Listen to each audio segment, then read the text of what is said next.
How can you live a productive and vibrant life, leaving a legacy for future generations?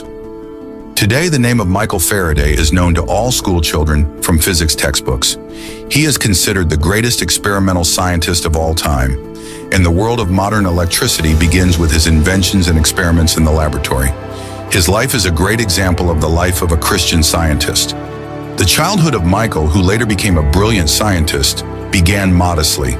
He was born the third child in a family of a blacksmith and a servant in London in 1791, and grew up in an overcrowded rented apartment on the top floor of a carriage yard. Due to illness, his father could not work full-time, and the family often lived on poor relief, one loaf of bread per person per week.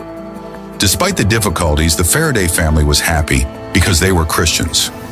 Young Michael never missed Sunday church services. His church believed in the Bible as the infallible Word of God.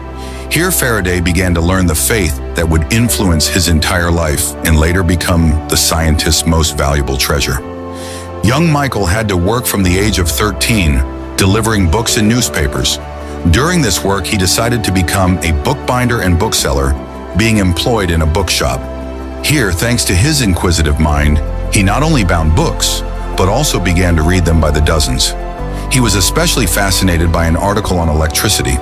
After reading it, he tried to repeat the experiments from the article and began to read everything that was published on this topic. A visitor to the shop presented Faraday with a season ticket to a lecture by renowned scientist Sir Humphrey Davy. After that, wanting to leave the trade, he wrote a letter to this scientist asking for a job in the laboratory.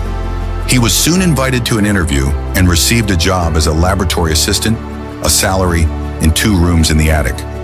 Due to his childhood attendance at the Christian church and his upbringing